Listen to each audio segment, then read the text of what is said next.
nalingi namona nkembo na yo papa loboko na yo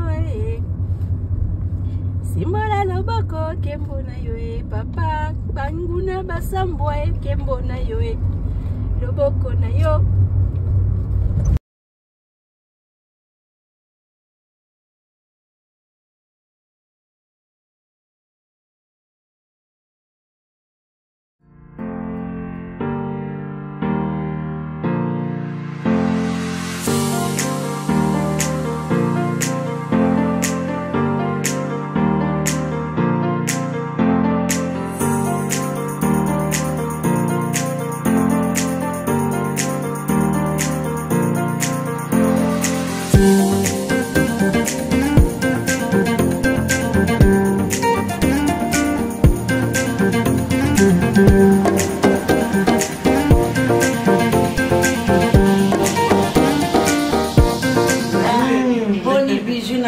Asa bien maman. Aboli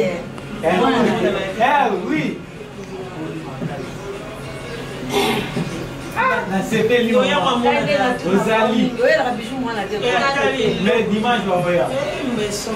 Dimanche obligatoire. Il faut bailler. Waouh. En tout cas c'est peli na mukola lelo makasi. Nde boyo kotalanga. Ngamoko mama bijou boyo kana sa. Bijou d'or. Ah, tu as une auberge. Auberge, c'est une matongue. Quand tu as une sarabino, na lobby que tu as une chambre moins chère. Chambre naza, ils ont chambre $15. Quand tu as chambre d'abisso, tu as un climatiseur, tu as une télévision, tu as un frigo, douche, debout propre. Tu as un ventilateur au cas où vous pourrez jeter. Tu as un ventilateur. À part chambre à $15, tu as un appartement, chambre, salon, cuisine, les assez.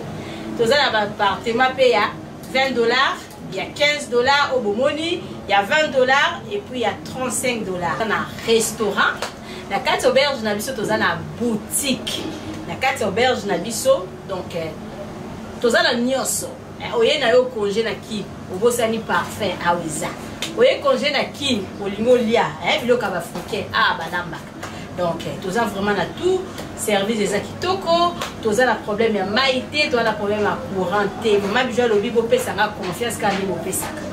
Vous n'allez jamais décider parce que, nous sommes ça.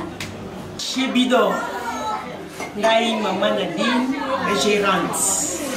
Tozo yamba bato belé bisika bazo uta bamboka bipai na bipai bazoya esika oyo na flat d'habitation na Irebu Matonge A37.